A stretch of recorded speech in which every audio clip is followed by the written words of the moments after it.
Friends, now I will take you to another world of project management. As you know that the project is an integral part of our life, and it can be a very big project like nuclear power project, or it can be just organizing a departmental picnic, maybe small or maybe big. It is a project. A project is basically a combination of activities that are related to each other, interactive with each other, and leading to the accomplishment of a goal set by the project.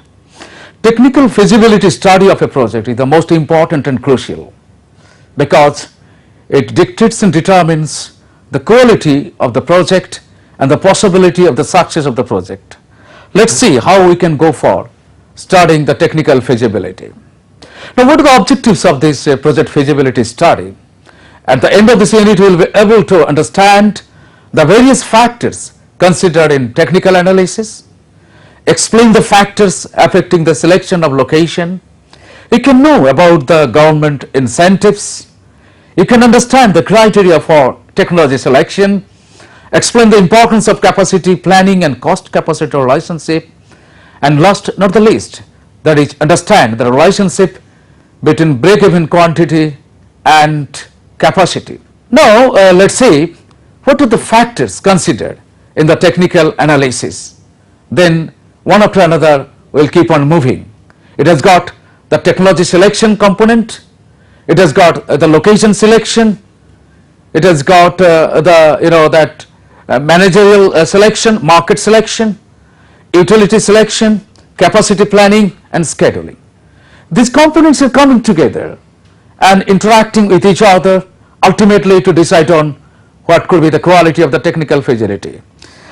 Let's move to some of the major factors we can consider while we are organizing a technical feasibility study of a project. First one is the location selection, second is technology selection and the sourcing, third is capacity building, next layout planning, next is raw material planning, then utility in terms of water, power, waste, etc.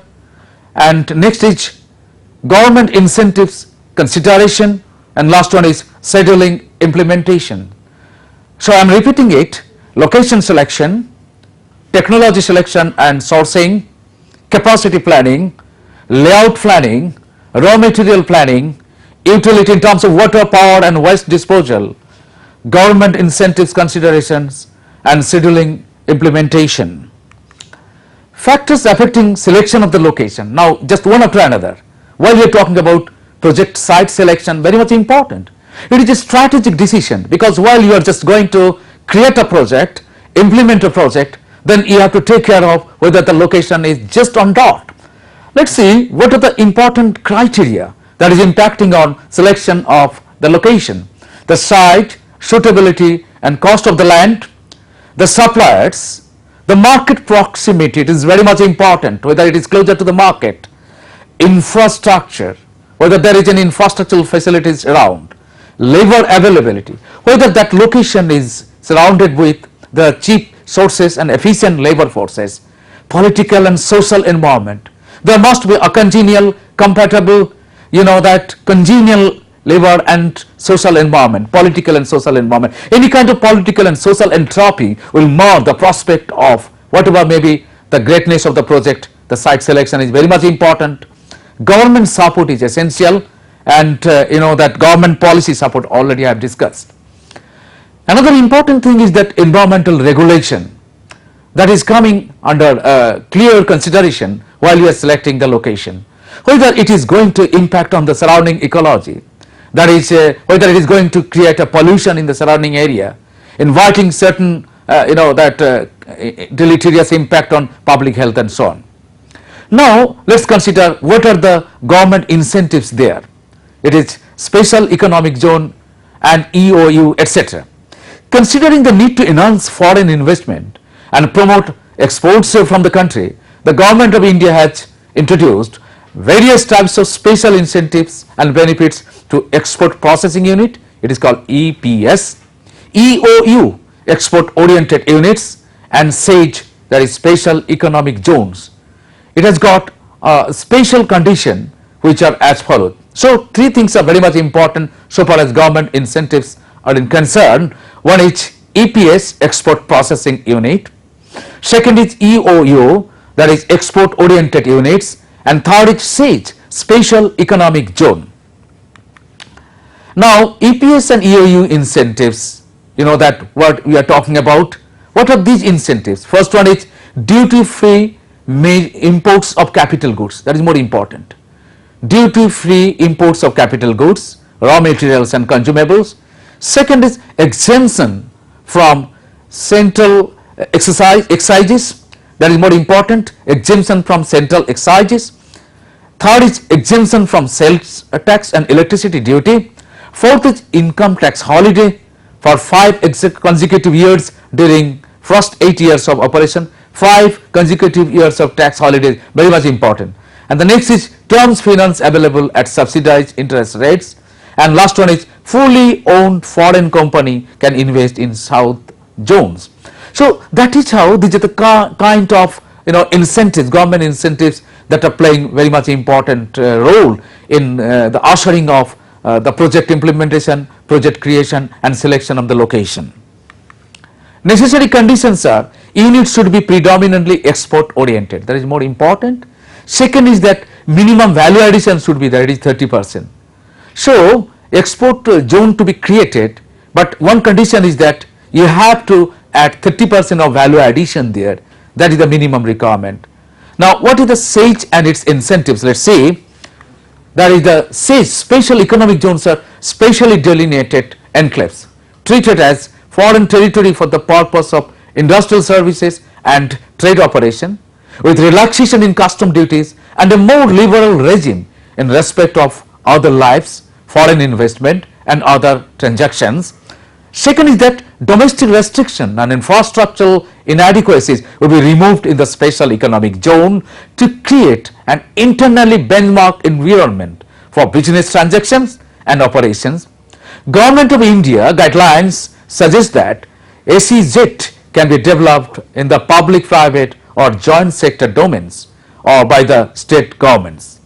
Next, a designated duty free enclave to be treated as foreign territory for trade operation and duties and tariffs, no license required for the imports, exemption from customs duty on import of capital goods and raw materials, consumables, spares, etc., and exemption from central excise duty on procurement of the capital goods. Capital goods procurement is a very important part for project creations, and raw materials, consumable space, etc., from the domestic market. Domestic markets must be endowed with all these things. Reimbursement of the central sales tax paid on the domestic purchases. Now I am coming to another very important part, that is technology selection. The technology selection must earn a special attention. The technology that is selected should be appropriate technology. Appropriate technology selection is very much important. Why it is called appropriate? If it is not appropriate, that it will incur more cost, it can't ensure higher profit, and it can't ensure that for a protracted period it will keep on performing. That is how appropriate technology must be selected. Another important consideration for selection of the appropriate technology is that it won't do any harm to the surrounding environment. Next is that 100% income tax exemption for a block of 5 years, 50% tax exemptions for 2 years, and up to 50% of the profits plowed back for the next 3 years under section 10A of the Income Tax Act. Mind that 50% of the profits must be plowed back for its sustainable performance in that area. Carry forward of the losses and SEZ unit to positive net foreign exchange carrier within 3 years, and 10% foreign direct investment, we are talking about FDI, in manufacturing sector allowed through automatic route barring of few sectors, and the facility to retain 100% foreign exchange receipts in EEFC, that is exchange earners foreign currency account, that is more important. Mind that facility to retain 100% foreign exchange receipts in the exchange earners foreign currency, that is a must. Now appropriate technology can be defined as the technology which is best suited for conditions of its operation. A technology which is appropriate today may become inappropriate in future. Just two important components are very much important while you are considering appropriate technology. One is time, the other is space. Time means when the market is just belligerent and ready to receive and respond to the technology, kind of technology you are going to create, and kind of technology that is going to generate the expected and desired outcome. Another important thing is the space, the spatial distribution within which the technology is expected to work. So time, technology appropriate today may become inappropriate in future. That is, today we are talking that technologies are highly perishable, concepts are highly perishable, innovations are highly perishable. So be careful about that. Time specific, time tested and on-dot selection of the technology will generate the desired outcome. And space, technology which is appropriate at one place cannot be that appropriate in another place. We are talking about the technology lack also. It is in terms of the redundancy of technology from one place to another place. Factors to be considered while selecting a technology are, that is, environmental factor, that is, physical environment should be considered before selecting a technology. A technology which works in a cold European countries may not work in hot tropical climate in India. That is basically while we are talking about selection of a seed, selection of the variety, it must be specific and responsive to a specific agroclimatic zone, having all the meteorological parameters. Must be very, very careful. Another important thing is ethical and cultural parameters. Selected technology should not violate ethical and cultural practices of the region. Technology using skin of the cattle or fats of pigs will not be acceptable in India so far as different community culture is concerned. You have to consider the kind of ethical and cultural surroundings you are working there in terms of technology intervention. Another important part and component is social consideration. Technology which needs highly qualified workers may not be successful in states with very low literacy. Today we are talking about skill mission. We are establishing different skill centers. So you know that the applicability of the technology depends on how it is managed, applied, monitored, maneuvered. That is how the availability of the skilled personnel are an important consideration while we are considering the criteria for technology selection. Economical part here also very much important, because every technology has to generate market profitability, livelihood, income assurance, and of course the distribution of the income over a protracted period, desired span of the time. This is one of the most important parameters for the selection of the technology. Countries like India have lower manpower cost and high unemployment but very high cost of capital. So the selected technology should be more labor intensive rather than the power of capital intensive. Capacity planning and cost capacity relationship, it is very much important. What kind of capacity that you are going to indulge there through your project creation. Another important decision in technical feasibility is the determination of optimum capacity of the project. Overcapacity may result in lower operating efficiency and wasteful investments, and on the other hand, undercapacity may losing opportunities. Overcapacity and undercapacity cannot be the ideal situation. So you have to go for the appropriate capacity, where perfect exploitation and application of the capacity so that we can generate the desired return. Next is that the primary factors which are essential in capacity planning are as follows. That is market potential. Capacity should not exceed the market potential of the producer service. If you go beyond the market potential, there will be market glut and you can lose prices for your producers. Resources available, you have to go on aiming at how best you can utilize the cheaply available resources and locally available resources. Funds availability, an investor may not have an opportunity to sell or have other resources for higher capacity, but higher capacity means higher investment. That is more important. Don't run with the below the investment capability, and don't be that venturesome or risky by running your investment above the optimum capacity level. Now break-even efficiency is an important part.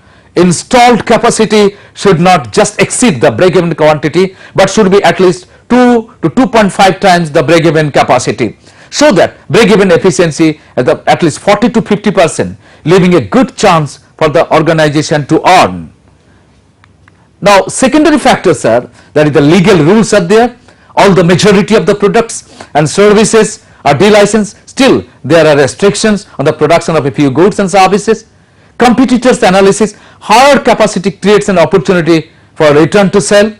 If competitions are having very high capacity, they may take survival of the project difficult, and you know that project survival can be a difficulty if you run with a higher the competitors capacity, and technical reasons are there. Some equipment is available for particular capacity, we have to restrict ourselves as per the size of the equipment available easily.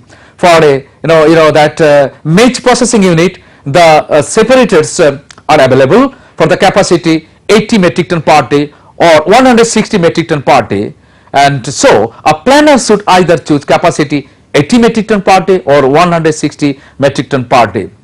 Now, break-even quantity, what is the break-even quantity? It is the quantity does not remain constant with increased installed capacity. It is just where is that you are producing the optimum wherein you can cover your cost, just you are covering the cost. Let us start a 500 unit capacity plant will not have same break-even capacity with a plant installed capacity of 100 units. The fixed cost certainly increases with the higher installed capacity. Second, it can always be assumed that there is a direct relationship between capacity and initial investment. Components of fixed cost include interest, depreciation and salary majority, and all these costs are more likely to increase in the same proportion of the fixed investment. Therefore, it will be good assumptions to assume break-even quantity to vary with the initial investment. Let us say we can have a very example, we can assume that contribution per unit is constant irrespective of installed capacity. You can find C1 by C2 capacity of one project. Moreover, we can assume that contribution per unit is constant irrespective of installed capacity. That is capacity 1 of project C1 by C2, that is break-even quantity BEQ1 by BEQ2 is equal to quantity 1 and Q1 divided by Q2. This is the per unit is constant irrespective of installed capacity. C1 by C2 is equal to BEQ1 by BEQ2 is equal to Q1 by Q2. Let us calculate that what will be the BQ of a soybean processing unit installed with a capacity of 200 metric ton per day. Another soya processing unit has a break-even quantity of 50 metric ton per day, which is installed for a capacity of 120 metric ton per day. Cost capacity ratio for a soya processing unit is 0.4. Now, what is the solution? Let us calculate it. Calculating the above BEQ1, that is break-even quantity 1 is equal to 61.3 metric ton per day. So, we can calculate that break-even efficiency of a plant with a capacity of 120 metric ton per day is equal to 50 by 120 is equal to 41.66%. Whereas break-even efficiency of a plant with capacity 200 metric ton is that 200 metric ton per day is equal to 61.3 divided by 200 is equal to 30.65%. So, my dear friends, just again I am giving you a very brief wrap up. While we are just selecting the technology, it is a question whether the technology is appropriate, whether the technology is considering the market, whether the technology is considering the social and cultural surroundings, whether the technology is considering the capacity in terms of break-even efficiency, and whenever the technical feasibility study is complete, then you can go finally for the selection of that project. Now, at the last I want to say that technical feasibility study might be sometimes cumbersome, but no matter how complicated it is, but it is an essential and integral part of the project creation, monitoring and management. Okay, till then, see you, goodbye.